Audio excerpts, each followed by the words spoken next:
आओ बढ़े। It's time to grow bigger and better. It's time to make progress. It's time to achieve big. यीशु ने कहा कि तुम्हारी ज्योति इतनी चमके कि लोग तुम्हारे जीवन को देखकर परमेश्वर की महिमा करें। Let's get ready to move forward in life. परमेश्वर चाहता है कि आप आगे बढ़ें। रुकी हुई अवस्था में कभी भी परमेश्वर की महिमा नहीं होती। ये प्रोग्राम परमेश्वर के द्वारा अभिषिक्त है आप सबको आगे बढ़ाने के लिए। आओ बढ़े। Praise the Lord! Hallelujah! धन्यवाद परमेश्वर प्रभु यीशु मसीह के नाम में। तू अच्छा है, तू सुंदर है, तुझे हम धन्यवाद देते हैं। धन्यवाद पिता। और इस वक्त मैं प्रार्थना करता हूँ हर उस भाई और बहन के लिए जो इस वक्त हमें देख पा रहे हैं, सुन रहे हैं, जिन्होंने अपना विश्वास हमारे साथ जोड़ा हुआ है, जो तुझ में विश्वास करते हैं। मैं प्रार्थना करता हूँ कि उनकी आत्मा इस वक्त खुली हो तेरे वचन के द्वारा अनुग्रह को प्राप्त करने के लिए। तेरा वचन निर्माण करता है, बनाता है। और ये मेरी प्रार्थना है कि हर एक व्यक्ति जो तुझे सुन रहा है इस वक्त अपने जीवन में स्थापित होने पाए, तेरे अनुग्रह में बढ़ने पाए, आत्मिक बुद्धिमत्ता में बढ़ने पाए। प्रभु यीशु मसीह के नाम में आमेन। Praise God, praise God, hallelujah. आज एक बहुत ही विशेष हालांकि ये बहुत ही फाउंडेशनल और बहुत इम्पोर्टेंट सब्जेक्ट है जिसके ऊपर हम बात करेंगे, वो है पाप से कैसे हम डील करें। सबसे पहला पॉइंट, सबसे पहला बात जो हम देखते हैं पाप के बारे में नए नियम में, या तो मैं कहूँ परमेश्वर की रोशनी से अगर हम देखें पाप क्या है। पाप वो चीज़ है जिसको प्रभु यीशु मसीह ने हरा दिया। पाप वो चीज़ है जिसको प्रभु यीशु मसीह ने निरस्त कर दिया। पाप वो है जो एक मसीह के लिए असंभव है। पाप वो है जो एक विश्वासी के जीवन में शक्तिहीन है। जब मैं कहता हूँ कि एक विश्वासी के लिए पाप करना असंभव है, आप में से कुछ लोग कहेंगे कि नहीं, हम तो जानते हैं बहुत सारे विश्वासियों को जो अनेक तरीके के पाप करते हैं। आप कैसे कह सकते हो कि पाप एक विश्वासी के लिए असंभव है? मैं वचन से आपको कुछ दिखाऊंगा और फिर उसमें हम आगे बढ़ेंगे। पहला यूहन्ना 3:9, पहला यूहन्ना की पत्री, ये सुसमाचार वाला यूहन्ना नहीं, पहला यूहन्ना की पत्री 3:9, और ये कहता है Whosoever is born of God doeth not commit sin, for his seed remaineth in him, and he cannot sin because he is born of God. ये 2-3 बार अच्छे से एक्सप्लेन कर रहा है कि जो भी परमेश्वर से जन्मा है उसके लिए असंभव है कि वो पाप करे, क्योंकि परमेश्वर का बीज उसके अंदर है। क्योंकि वो परमेश्वर से जन्मा है तो परमेश्वर का बीज उसके अंदर है। And he cannot sin because he is born of God. और वो पाप नहीं कर सकता क्योंकि वो परमेश्वर से जन्मा हुआ है। ये जो आत्मा में जीवन हमने प्राप्त किया है, यह आत्मा का जीवन विश्वास के द्वारा हम जीते हैं, और विश्वास के द्वारा जीना एकमात्र तरीका है। और जब मैं कहता हूं विश्वास के द्वारा, इसका सीधा सीधा अर्थ है परमेश्वर के वचन के द्वारा। विश्वास क्या है? विश्वास परमेश्वर के वचन को हाँ में हाँ बोलना है। विश्वास कैसे आता है? वचन को सुनकर। और विश्वास को हम इस्तेमाल कैसे करते हैं? वचन के ऊपर खड़े होकर। Praise God. अगर एक व्यक्ति खुद तय कर ले कि आज से मैं पाप नहीं करूंगा, वो बहुत सारे कोशिश कर सकता है अपने आप को रोकने के लिए, परंतु घूम फिर के वो वही करेगा जो उसने एक दिन सोचा था कि वो नहीं करेगा। प्रॉब्लम ये है कि वो खुद प्रयास कर रहा है। प्रॉब्लम ये है कि वो खुद अपने क्षमता से कोशिश कर रहा है। उसने वचन में नहीं देखा, उसने इसकी गहराई को नहीं समझी। वो उस युद्ध को जीतने की कोशिश कर रहा है जो वो कभी जीत नहीं सकता, और वो जीत नहीं सकता इसीलिए परमेश्वर ने प्रभु यीशु मसीह को भेजा ताकि वो पाप को हराए। और यीशु मसीह ने पाप को हराया और इसका विजय हमें उसने दिया। तो जब हम पाप से डील करते हैं, या तो जब एक विश्वासी पाप से डील करता है, उसे किस तरीके से डील करना चाहिए? सबसे पहले जानकर कि वचन क्या कहता है पाप के बारे में। अगर वो जानेगा ही नहीं कि वचन क्या कहता है पाप के बारे में, तो वो अपने जीवन में सिर्फ प्रयास करेगा, विश्वास से नहीं चल पाएगा। विश्वास से चलना ज्यादा सरल है, विश्वास में चलना ज्यादा निश्चित है। अनिश्चित तो खुद के प्रयास है। एक व्यक्ति जब पृथ्वी में धन बटोरता है, जब अपने फॉर्चून्स को कलेक्ट करता है, बाइबल उसे कहती है कि ये अनिश्चित धन है, अनिश्चित विरासत है। और बाइबल दिखाती है कि हम उन चीजों को देख के ना चले जो दिखाई देती हैं, परंतु उन चीजों को देख कर चले जो अनंत हैं, जो शरीर की आंखों से तो ना दिखे परंतु आत्मा में वो दिखाई देती हैं। Praise God. मुझे यकीन है जब आप अपने आप को आज खोलेंगे, अपने आप को आज आप तैयार करेंगे, वचन को सुनेंगे, निर्णय लेंगे और वचन के तरीके से चलेंगे, आप पाएंगे कि पाप से आप कितने ऊपर हैं और पाप आपके ऊपर राज नहीं कर सकता। देखिए, दो अलग अलग चीज है, पाप करना और पाप किसी के ऊपर राज करना। जब एक व्यक्ति या तो एक विश्वासी गलती करता है, उसके अंदर पवित्र आत्मा एक एहसास डालती है कि उसने जो किया है वो गलत है। सबके सामने ना सही, परंतु अपने निजी जीवन में वो परमेश्वर से माफी मांगता है, और ये पवित्र आत्मा उसमें ये चीज डाल रही होती है, क्योंकि ये उसका जीने का स्वभाव है कि वो पाप नहीं कर सकता। हालेलुया। शैतान क्या चाहता है? शैतान जानता है कि पाप की शक्ति खत्म हो गई है। शैतान चाहता है कि एक व्यक्ति पाप के गिल्ट में जिए, और जब वो गिल्ट में जीता है तो विश्वास उसके जीवन में काम नहीं करेगा। वो खुद सोचेगा कि अच्छा, मैंने तो इतने सारे गलतियां की हैं, पर क्या परमेश्वर मुझे अभी भी सुनेगा? क्या परमेश्वर अभी भी मेरे को जवाब देगा? और इस तरीके से शैतान उस व्यक्ति को परमेश्वर से दूर ले जाता है। शैतान का मेन मुद्दा क्या है? आपको परमेश्वर से दूर ले जाना। शैतान का मेन उद्देश्य है कि जैसे भी हो, चाहे झूठ हो चाहे फरेब हो, आपको परमेश्वर से अलग कर दे, ताकि आप परमेश्वर के साथ शैतान के ऊपर राज न कर पाए। सबसे पहले ये बहुत ज़रूरी है कि आप अपने आप को पाप से अलग देखें। आप देखें कि आप वे हैं जो परमेश्वर से जन्मे हैं, आप वे हैं जो पाप नहीं कर सकते, और फिर आप जाने कि परमेश्वर ने आपको पाप के ऊपर अधिकार दिया है। आपको बस ये करना है कि पाप को अपने ऊपर राज करने नहीं देना है। Praise God.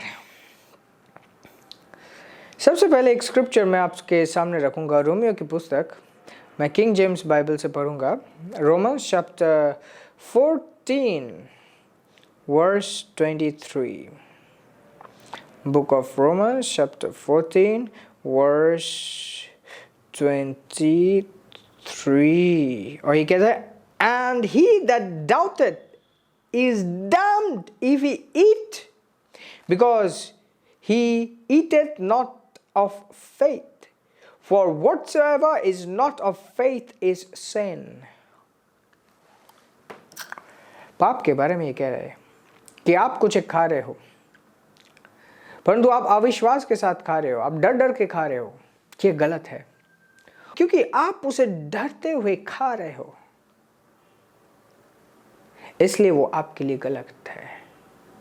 उसके बाद लिखे, क्योंकि जो कुछ भी विश्वास के द्वारा ना हो वही पाप है। जो कुछ भी विश्वास के द्वारा ना हो वही पाप है।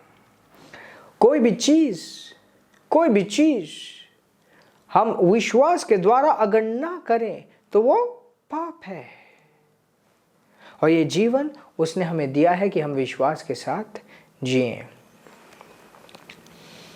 Praise God, praise God. रोमियो से और एक चीज हम देखेंगे, 8वां अध्याय और 11 आयत से मैं पढ़ूंगा। ये कहते हैं, but if the spirit of him that raised up Jesus from the dead dwell in you, he that raised up Christ from the dead shall also quicken your mortal bodies by his spirit that dwelleth in you। ये कहता है कि अगर वही आत्मा जिसने प्रभु यीशु मसीह को मृत्यु से जिलाया तुम में है, अगर वही आत्मा जिसने प्रभु यीशु मसीह को मृत्यु से जिलाया तुम में है, वो तुम्हारे शरीर को भी जीवन से भरेगा। वो तुम्हारे शरीर को भी जीवन से भरेगा उस आत्मा के द्वारा, उसी आत्मा के द्वारा जो तुम में आज वास करती है। कौन सी आत्मा? ये वही आत्मा है जिसने प्रभु यीशु मसीह को मृत्यु से निकाला, जिसने प्रभु यीशु मसीह को मृत्यु से उठाया। पाप मृत्यु है। जीवन और पाप एक साथ नहीं रह सकते। आपके शरीर में, आपके अंदर, आपके दिमाग में, आपके हाथों में, आपके पैरों में जीवन की आत्मा है।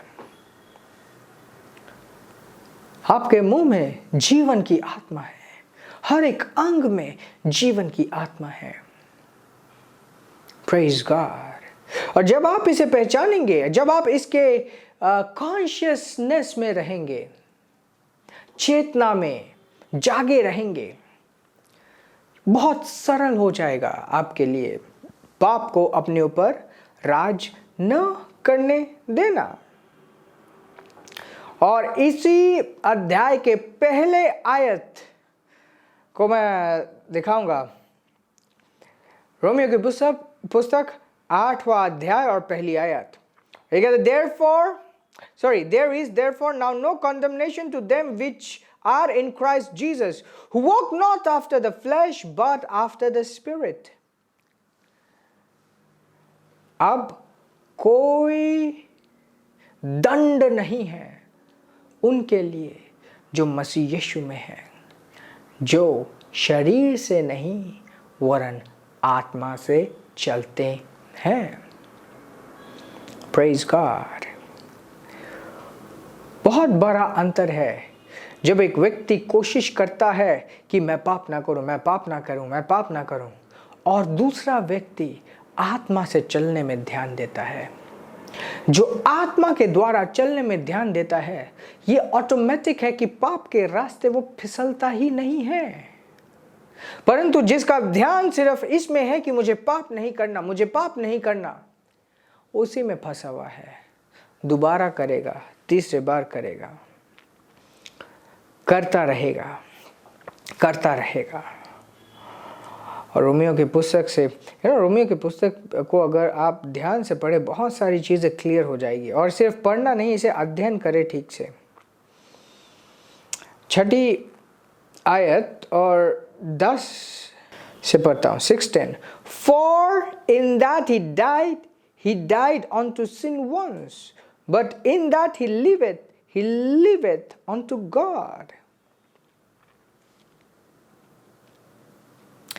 वो जब मरा पाप के लिए एक बार मरा, अब जो वो जीवित है वो परमेश्वर के लिए जीवित है। और 11th वर्स एक बहुत बहुत सिंपल स्ट्रेट फॉरवर्ड इंस्ट्रक्शन देता है और कहता है, likewise reckon ye also yourselves to be dead indeed to sin। उसी तरीके से अपने आप को गिनो। कैसे गिनो? कि आप पाप के लिए मारे जा चुके हो, but alive unto God through but alive unto God through Jesus Christ our Lord। Hallelujah। वो कहता है कि इसी तरीके से अपने आप को गिनो, मतलब काउंट योरसेल्फ, अपने आप को पहचानो। रेकन मतलब काउंट, या तो रेकन का मतलब होता है कि देखो, गिनो मतलब। तो अपने आप को आप कैसे देखोगे? अपने आप को इस तरीके से देखो कि आप पाप के लिए मारे जा चुके हो और आप परमेश्वर के लिए जीवित हो। पाप के लिए मारे जा चुके हो और परमेश्वर के लिए जीवित हो। Hallelujah, hallelujah, hallelujah. है ना, ये एक इस पॉइंट ऑफ टाइम मैं एक आपको बताना चाहता हूँ। कई साल पहले मैंने ये डिसाइड किया, इनफैक्ट पवित्र आत्मा के द्वारा मैंने अपने जीवन में ये चुना कि आज से मैं वचन को एकमात्र सच्चाई मानूंगा, चाहे वो मुझे दिखे ना दिखे, महसूस होए ना महसूस होए। वचन सच है, परमेश्वर सच है, बाकी सब धोखा है। आपने कुछ गलत किया, सोचा कि वो नहीं करेंगे, दोबारा किया, तीसरी बार किया, चौथे बार किया, पांचवी बार किया, इतने बार कर लिया, आपने सोच लिया कि अच्छा मेरे जीवन में तो आशा है ही नहीं, मैं इससे निकल ही नहीं सकता। That's not true। ये आप सोच रहे हो, ये वचन नहीं कह रहा। ये आप सोच रहे हो। तो क्या करो अगर आप दोबारा गिर गए? दोबारा वचन में वापस आओ, वचन को अंगीकार करो, वचन के अनुसार बोलो धन्यवाद। इस तरीके से बोले, धन्यवाद पिता कि तेरा वचन दिखाता है कि मैं पाप के लिए मर चुका हूँ और तेरे लिए जीवित हूँ, और वही चीज़ मैं अपने जीवन में बोलता हूँ। यीशु के नाम में मैं पाप के लिए मर चुका हूँ और मैं तेरे लिए जीवित हूँ। धन्यवाद पिता, मैं तेरे वचन के विश्वास में चलता हूँ। तेरा वचन सच है, बाकी सब चीज़ झूठ है। एक बच्चा जब जन्म लेता है, उसके 2 पैर होते हैं, जन्म लेते ही वो चलने नहीं लगता। समय की ज़रूरत होती है, भोजन की ज़रूरत होती है, नींद की ज़रूरत होती है, और ये रिपीटेडली चाहिए होता है। हर रोज़ सोता है, जागता है, दूध पीता है, सोता है, जागता है। मम्मी पापा उसका ध्यान रखते हैं। धीरे धीरे धीरे साल, 2 साल, 3 साल, अब तो भागने लग गया। पहले दिन नहीं भागा। अगर माँ बाप सोचते कि ये तो सिर्फ सोता है, ये तो इंसान नहीं है, ये तो सिर्फ सो रहा है, इंसान की तरह बोल नहीं रहा, इंसान की तरह चल नहीं रहा, चलो ये इसका क्या करें, ये तो इंसान ही नहीं है।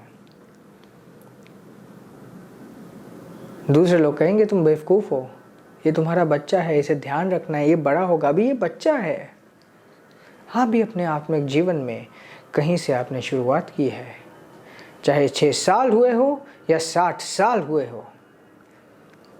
मैच्योरिटी इस बात पे नहीं है कि आपने कितना समय इस पृथ्वी में बिताया है। मैच्योरिटी इस बात पे है कि कितना वचन में आपने समय बिताया, कितना परमेश्वर के साथ आपने समय बिताया है, कितना विश्वास में चले हो।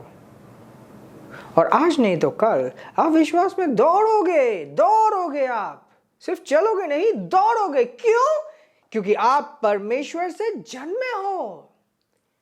आप परमेश्वर से जन्मे हो, परमेश्वर का बीज आपके अंदर है, परमेश्वर की आत्मा आपके अंदर है। आपको सिर्फ वचन की पोषण चाहिए, विश्वास से चलना है। विश्वास से चलना एक एक्सरसाइज है, स्पिरिचुअल एक्सरसाइज है। Praise God, praise God. मैं रोमन्स की पुस्तक में दोबारा वापस आऊंगा, 8वां अध्याय और 5 और 6। For they that are after the flesh do mind the things of the flesh, but they that are after the Spirit, the things of the spirit. कहते हैं कि जो शारीरिक है वो शरीर की चीजों में ध्यान लगाते हैं, और जो आत्मिक है वो आत्मा की चीजों में ध्यान लगाते हैं. For to be carnally minded, verse 6, for to be carnally minded is death, but to be spiritually minded is life and peace. Hallelujah. ये कह रहा है कि जो शरीर में चलते हैं वो शरीर की चीजों में ध्यान लगाते हैं, और जो आत्मा में चलते हैं वो आत्मा की चीजों में ध्यान लगाते हैं. शारीरिक होना मृत्यु है, शारीरिक चीजों में ध्यान लगाना मृत्यु है, और आत्मिक चीजों में ध्यान लगाना जीवन और शांति है. इसका सरल मतलब ये है, और इसका सच्चा मतलब कुछ और है. सरल मतलब ये है कि ओके, जो आत्मिक है वो परमेश्वर में रहेगा, वो सिर्फ परमेश्वर की चीज़ों में ध्यान देगा, और जो शारीरिक है वो सब दुनियादारी में रहेगा. ऊपर ऊपर से इसका मतलब ऐसा लगता है, बट वाकई में इसका क्या अर्थ है? शरीर मतलब, शरीर में ध्यान लगाना मतलब शरीर के हिसाब से सोचना, शरीर के अनुसार सोचना. मतलब जो लगता है वही विश्वास कर लेना. फॉर एग्जाम्पल, लेट्स सपोज एक व्यक्ति ये है जो हर एक चर्च सर्विस में आता है, प्रार्थना करता है, वचन पढ़ रहा है, सब कुछ कर रहा है, बट फिर भी क्या वो शारीरिक हो सकता है? एब्सोल्युटली. क्योंकि ये सारी चीजें जो वो कर रहा है, वो कर रहा है अपने शरीर से. जब तक कि उसने सोचना बदला, आत्मा से सोचना बदला, शरीर के अनुसार सोचना रोका, तब तक वो शारीरिक है. तब तक वो शारीरिक है. तब तक वो शारीरिक है. बहुत से लोग अपने आप को सोचते कि मैंने तो ये किया, वो किया, वो किया, मैंने बहुत सारी चीजों को सैक्रिफाइस कर दिया, कुर्बान कर दिया, हो मैं तो बड़ा ही आत्मिक हूं. बहुत बार ऐसा होता है कि वो एकदम आत्मिक नहीं होते, क्योंकि उन्होंने जो किया वो किया शरीर में किया, शरीर में किया, शारीरिक होकर किया. अक्सर ऐसे लोग, इनमें से हो सकता है आप भी हैं, अक्सर ऐसे लोग, उनको एक घमंड होता है सही करने का कि मैंने तो ये सब सही किया है. और अगर आपको घमंड है सही करने का, इस मार्क हो सकता है कुछ गड़बड़ हो रहा हो. क्या सही करने का घमंड नहीं होना चाहिए? वेल, विश्वास में चलने का घमंड ठीक है, ज्यादा नहीं. हालांकि एक लेवल है जब हम कृतज्ञ होते हैं. घमंडी नहीं, सही करने का घमंड और कृतज्ञ होना. कृतज्ञ होने का मतलब है कि धन्यवाद पिता का कि मैं ये चीज़ें कर पाया, ये अनुग्रह है. मैं ये सारी चीज़ें जान पाया, ये अनुग्रह है. क्या होता अगर मेरी अवस्था दूसरे जैसी होती? क्या होता अगर मुझ में ये समझ ना होती कि मैं ये किया?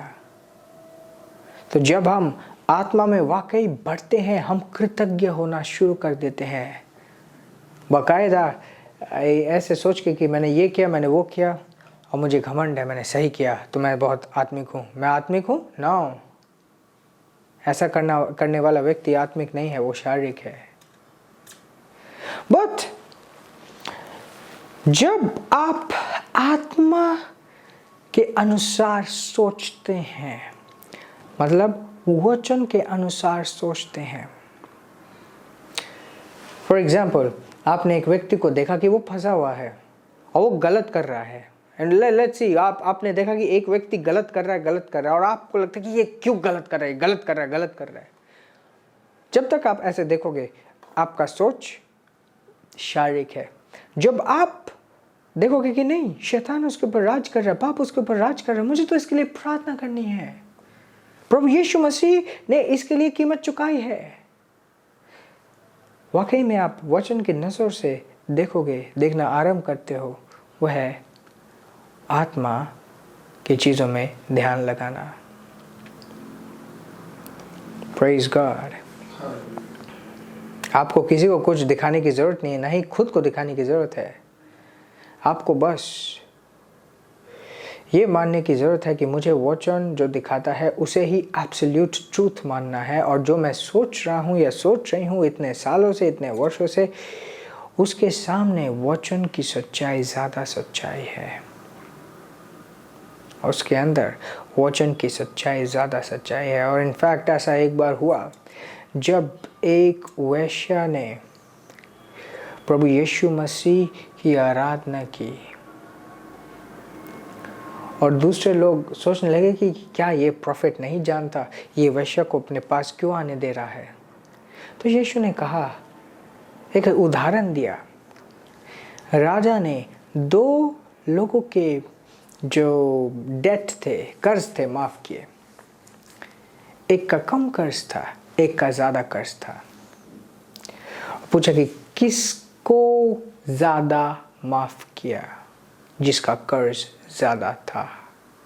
नहीं, जिसके लिए वो कर्ज ज़्यादा था, जिसके लिए वो कर्ज ज़्यादा था। Praise God. ये उद्धार हम सब के लिए है, और हम में से कोई भी अपने बूते पे इस उद्धार को प्राप्त नहीं कर सकता था। हम में से कोई भी व्यक्ति इस लायक नहीं था। तो ये अनुग्रह है जिसके बदौलत हम बचाए गए हैं, जिसके बदौलत हम परमेश्वर के उद्धार में लाए गए हैं। Praise God. मुझे यकीन है परमेश्वर हम सब के बीचों बीच है, एंड वचन हमें दिखाता है कि हम सदैव जब उसके नाम से एकत्रित हो, हम खाली हाथ ना आए। Praise God, praise God, praise God, praise God. हालांकि ये मैं कहना चाहता हूँ कि अनिवार्य नहीं है कि इस वक्त आप दे, आपके हृदय में आपको you should be a cheerful giver. ऐसे नहीं कि आपको लगे कि नहीं अब तो पास्टर ने बोल दिया अब तो देना ही पड़ेगा। हृदय से दें। Praise God. जब तक आप अपने ऑफरिंग्स को रिलीज़ कर रहे हैं, मैं आप सबके लिए प्रार्थना करता हूँ। धन्यवाद परमेश्वर इन सारे भाइयों बहनों के लिए।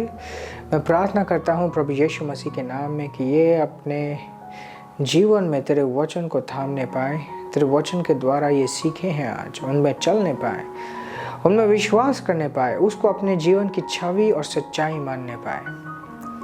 धन्यवाद परमेश्वर। जो भी आज तक इन्होंने सोचा है, जाना है, उससे बड़ा सच तेरा वचन दिखाता है, और तेरे वचन के द्वारा ये जीने पाए। ये नियमों को पालन करने वाले ना बने, परंतु ये वे बने जो आत्मा से चल रहे हों, क्योंकि इनके लिए ये संभव नहीं कि ये नियमों को पालन करे, परंतु आत्मा से जिए, ताकि अपने आप ये तेरी सिद्ध इच्छा को अपने जीवन में पूरा करने पाए।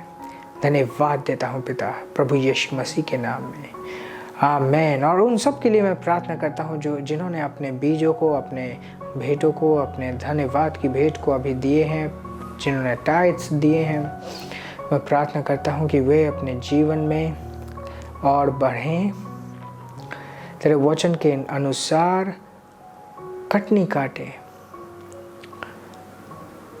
और तू और हक के साथ इनके जीवन में कार्य करने पाए। प्रभु यीशु मसीह के नाम में हम ये प्रार्थना करते हैं। धन्यवाद पिता। आमीन, आमीन, आमीन। Praise God. आशीषित रहें और आगे बढ़ते रहें। This program is brought to you by Ambassadors of Zion Church, making the world a better place.